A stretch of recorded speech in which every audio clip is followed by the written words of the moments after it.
This is the Museum of Occupations and Freedom Fights in Vilnius. It's located in the former KGB headquarters, where for 50 years they terrorised the people of Lithuania. I have a picture of Lenin.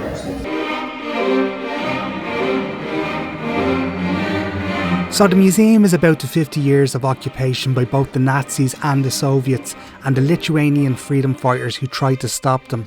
The ground floor is about the Nazi occupation during the Second World War and the early Soviet occupation after. It gives a lot of insight into their struggle for independence. You can see a lot of similarities in their fight for freedom and Ireland's as well. The exhibition continues upstairs on the first floor. The next section is dedicated to the repression of the population and the mass deportations of Lithuanians to the gulags in Siberia. It's crazy to think how many people were just taken away and killed, and it was only 70 or 80 years ago. These are some of the things that people would have had when they were deported to Siberia. They deported 118,000 people between 1945 and 1953. It's really sad, isn't it, Colin? Yeah, it is. So many people were killed. It's just crazy. So the armed resistance kind of happened all the way up to 1991. It's a long time. It's a Molotov cocktail. This is all about the KGB and their time in this building. It's like those scenes you see of the control room in Chernobyl. It's a dark room. This is where they would have printed photos of people they had under surveillance at the KGB. Look, there's Stalin. They have Lenin on this side. These are KGB uniforms. These are all stamps. Official stamps. In fairness, they were very well organised. They had a stamp for everything. This is the organisational chart of the staff of the KGB in Lithuania. There's no women. These were all used for surveillance. They just kept an eye on everyone who lived here, which is just insane.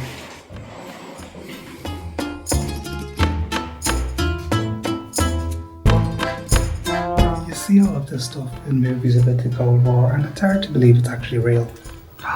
These are like surveillance. It's mad. Why are we just in that room? Yeah. I want to go find out where the camera is in that room and wave to you.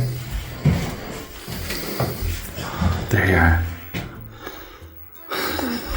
This is the eavesdropping room where they listen to people. Look at that. This is so heavy. This is where they used to listen into phone conversation and boot rooms. We used to have a telephone like that back in the day. It wasn't metal, no, it was plastic.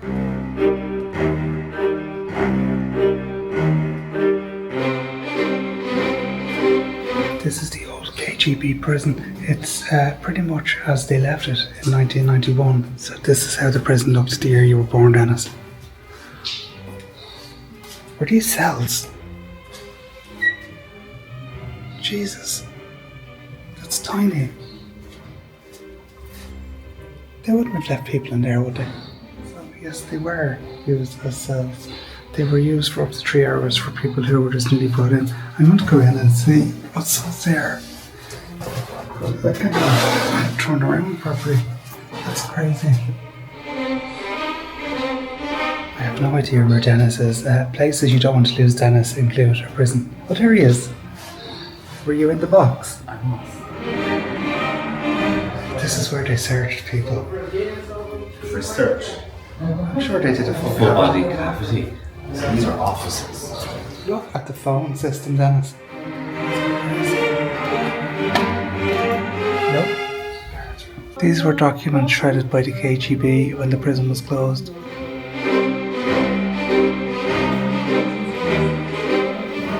This is mad. Oh, so this is what it looked like in the 60s. Yeah, they had mattresses now. Solitary confinement. Go on in there. What? Oh. It's a toilet.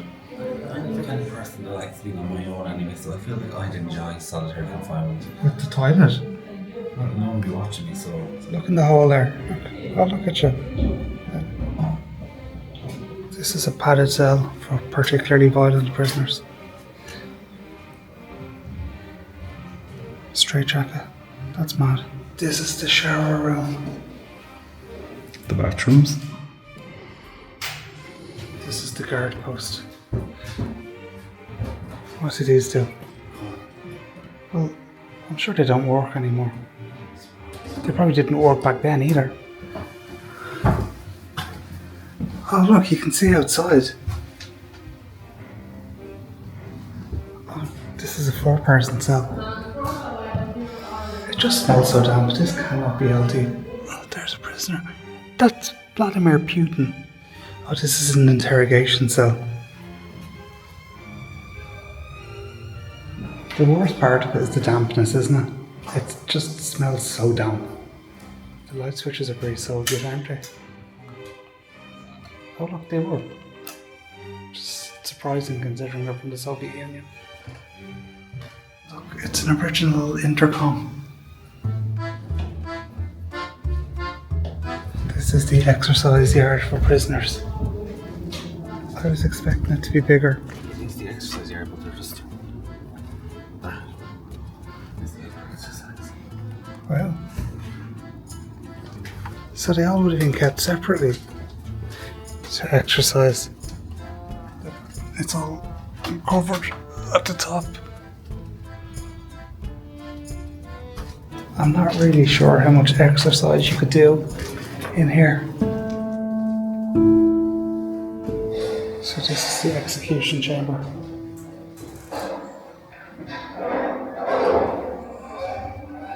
You can see the bullet holes in the wall. It's very sad. They killed hundreds of people in here. I don't understand why the floor is glass.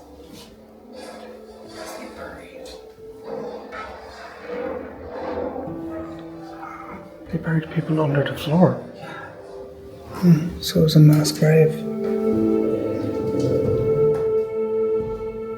So it was over 1,000 people who were executed in that room. That's very sad. One of the guides said that only one person escaped the entire time the prison was open, and that was in 1945. Nobody escaped after that. So that's the Museum of Occupations and Freedom Fights. We found it really interesting, especially seeing the parts that were unchanged since the KGB were there. It's a little bit heavy at times, but it's a good way to learn about Lithuania's past. Check out more of our videos from Vilnius and make sure to subscribe for more travel videos.